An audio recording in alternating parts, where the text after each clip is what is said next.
people. This is Chatterbox, aka Simple Simon. Well, I was watching a video the other day on the Fix where Naro and Ari they was having an interview with Mark Shields. When they asked Mark Shields about Serpy, and he was saying, I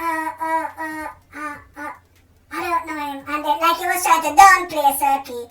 Then he came back and said, oh yeah, I know that guy. He's rubbish. I know those tactics that people love to use, you know.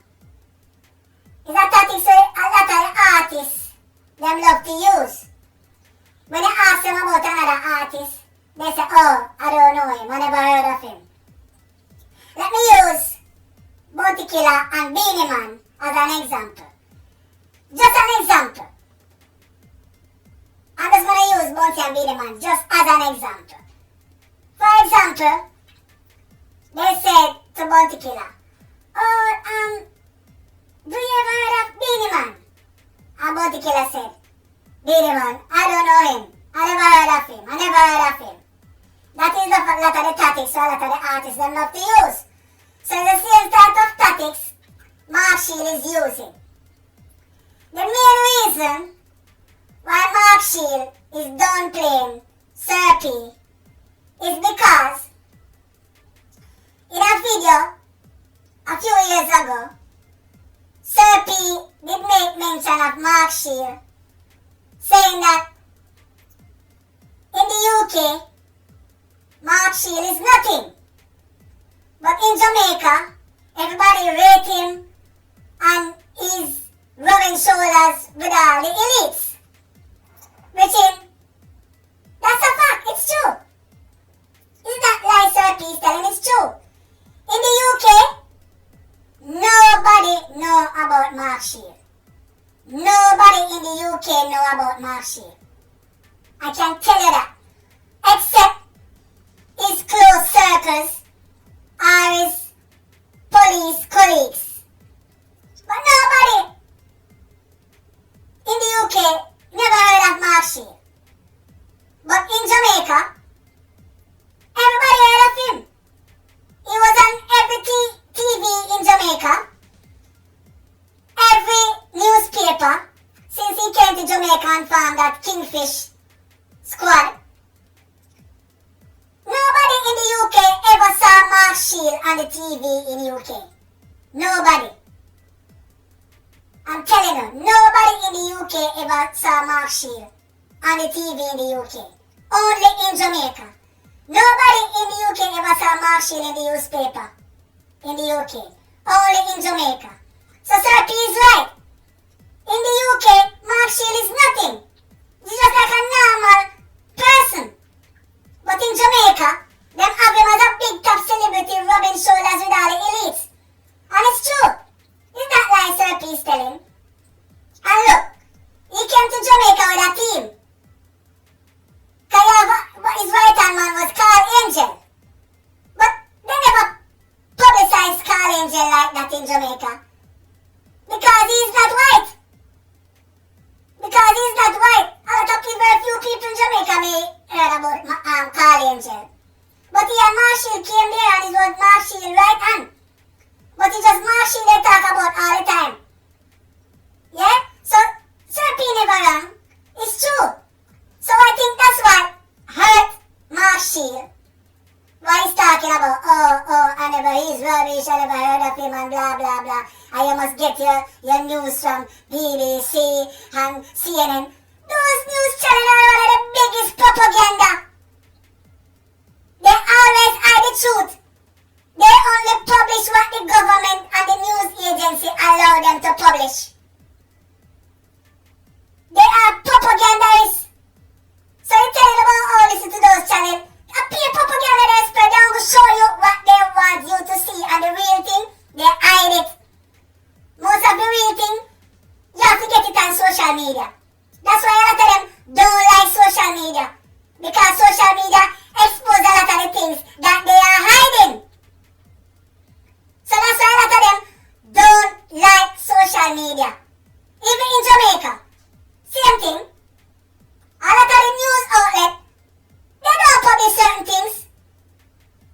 But the social media, they show it.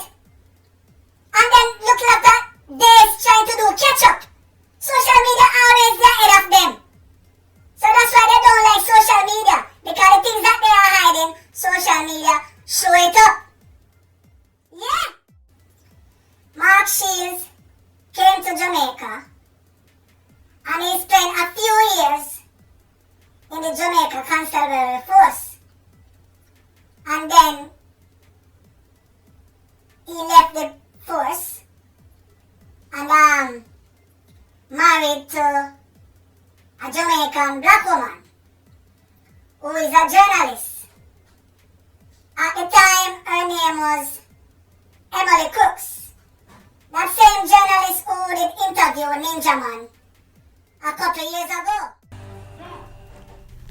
Welcome back and thanks for staying with us on Exposure today. We are talking with Desmond Ballantyne, Ninja Man, about his performance at Sting and his handing over of a gun on stage to Senior Superintendent of Police Renita Adams. We have on the phone Mr. Adams at this point in time. He was unable to join us because, of course, he's out in the field doing a lot of work. Mr. Adams? Yes, a very good afternoon. Good afternoon and welcome, sir. How are you? Thank you. I'm fine. How can I help you? Whereabouts are you now? You're on the job? Okay, yes. I am in Port Antonio right now. I just did an operation on a premises where a shotgun along with 4 rounds of ammunition has been recovered and 1 man has been arrested. He's being arrested right now. We are taking him to the Port Antonio police station. You were searching the premises and you found the gun? Well, obviously we're acting on intelligence, so we came in this morning hurriedly from Kingston. Based on my intelligence, and we went straight to our premises where it was searched, and this shotgun, a pump action shotgun with 4 rounds, and 1 man has been arrested also. In light of that, Mr. Adams, just explain to the public why Desmond Ballantyne was not arrested when he handed over a gun to you at Sting.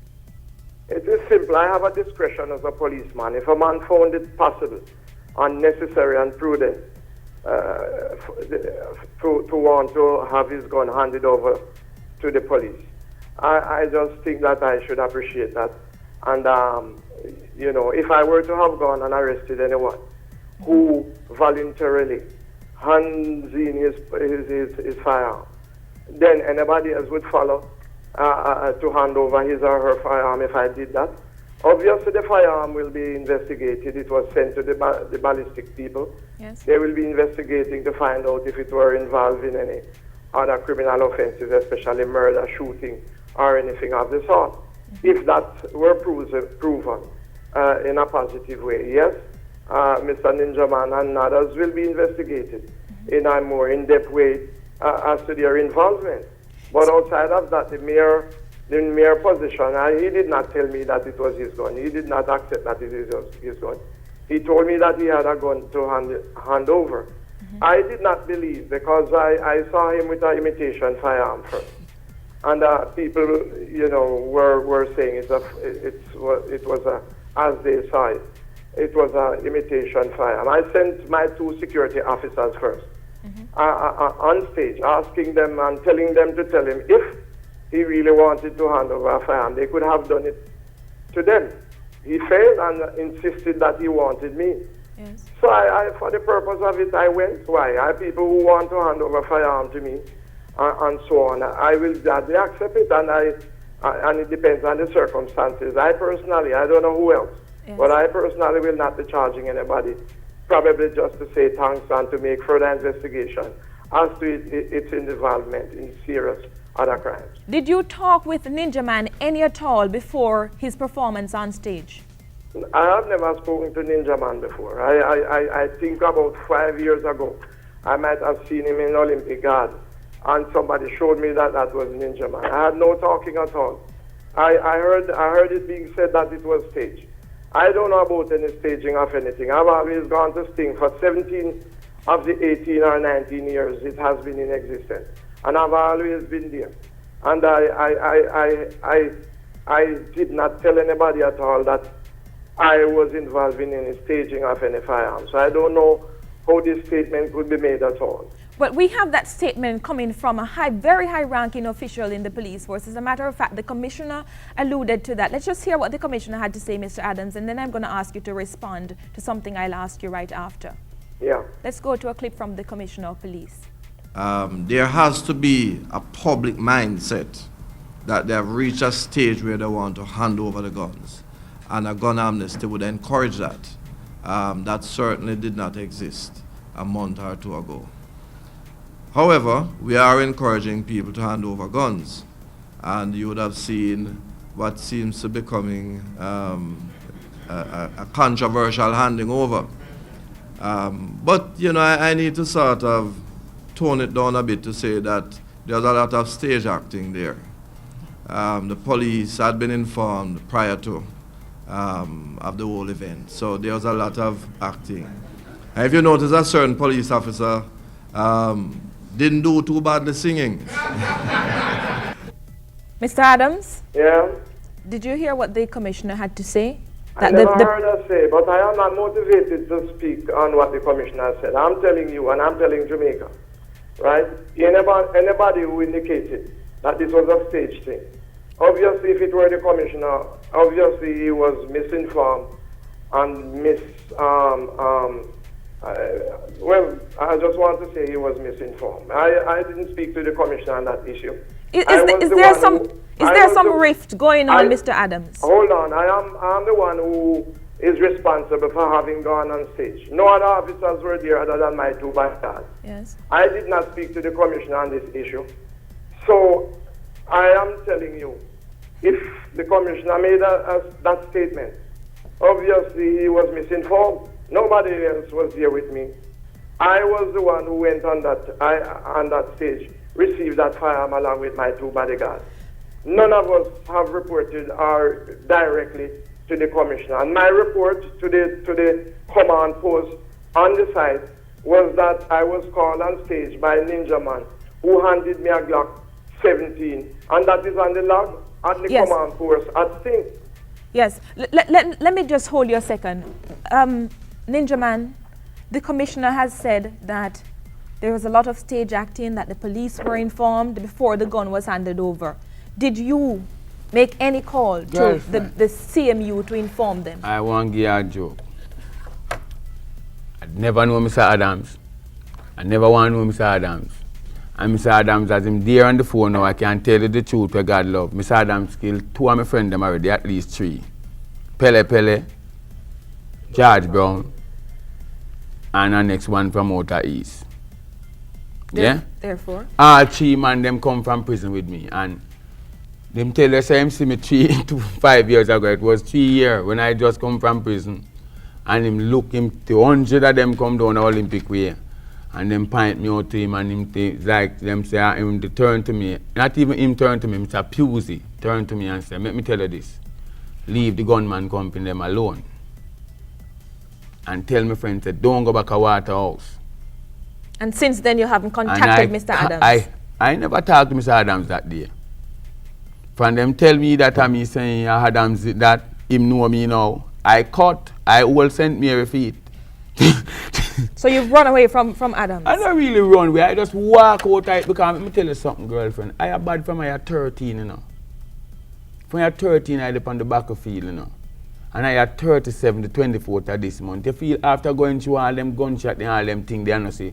If alright, if them a give an award for dead friend, me have the most, you know. But let me come back to you. Mr. Adams? Yes, and I want to make something clear. I'm told that a particular statement has also indicated that it is obvious that I rehearsed the song that I did. Let me tell Jamaica and make it clear. This is a song that I have been singing for the last 20 years at every church that I have gone to. When I was a commanding officer for St. Catherine, that was my team song. When I was a commanding officer for Kingston Eastern, that was my team song at the churches. And anywhere I go, that is my team song, because I think it's just relevant. It will soon be done. It will soon be done. All the troubles and trials, all the temptations, all the gun shooting, all the news carrying and the news mongering and everything will soon be done. And that is my philosophy on that whole observation. Nothing at all was rehearsed or staged.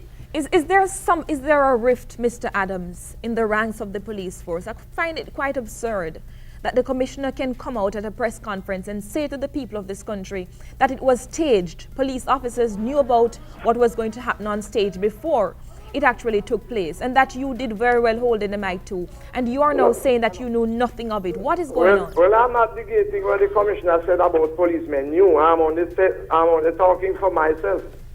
I'm not talking if he said if the respectable Yes. commissioner said that policemen knew. Yes. Then obviously he knows what he's talking about. But I'm saying I don't know about any staging. Yes. You have also said... And neither was there any policeman who indicated to me that this would be taking place. Yes. You have also said, Mr. Adams, that the reason you did not arrest Ninja Man had to do with the discretion on your part. It had nothing to do with the gun amnesty that you stated before.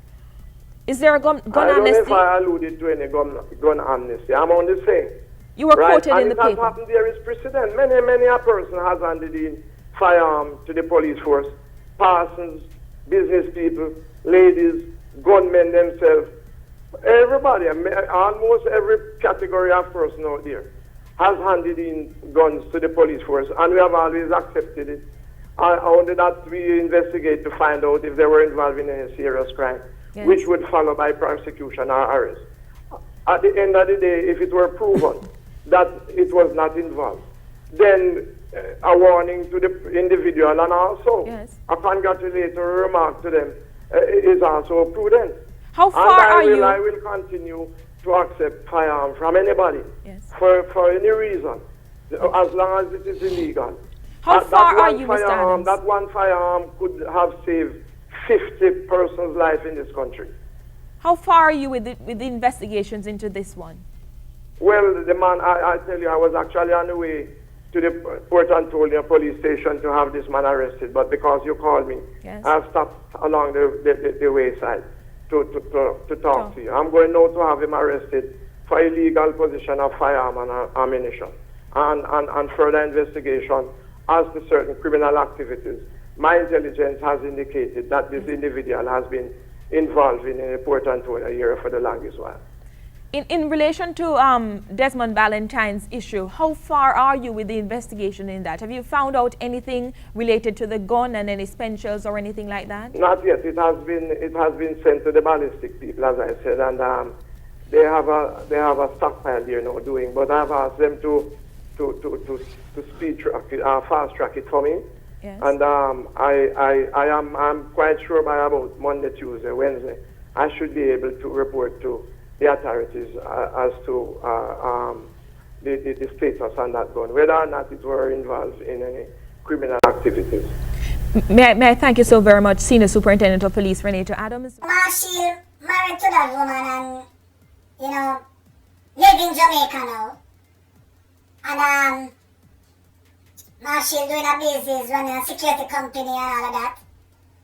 But Sir P say a thing that is so true. I notice whenever people from Europe go into other people's country and live, they call them expat.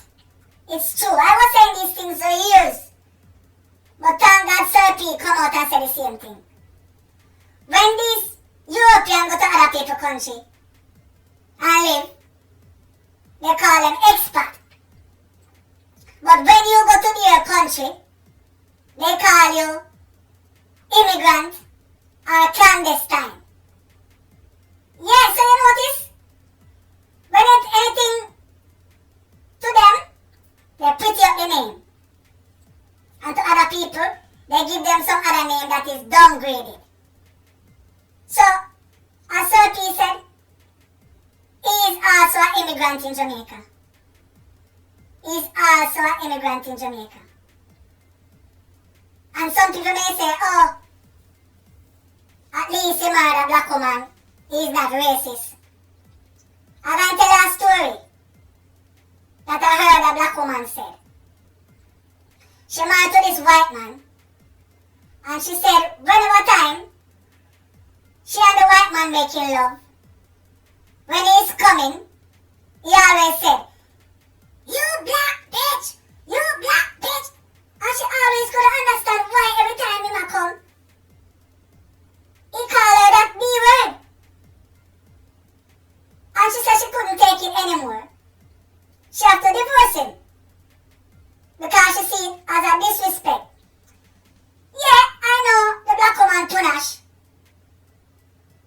Sweet him. But why you have to call her that degrading name? You know what is a bitch? It's a female dog. A slut dog. That's a slut dog is a bitch. So you might call her a slut dog. So you can't do woman you're married to. And I make love to her and when you come here call her, you black bitch, you black bitch. That's disrespectful. I never blame her from divorcing him. Because she said she couldn't understand it. So, don't watch because a white man married to a black woman. Don't watch that. Because it can be for many reasons. I'm not questioning their marriage. I'm just only saying. Yeah? So don't take what I'm saying out of context.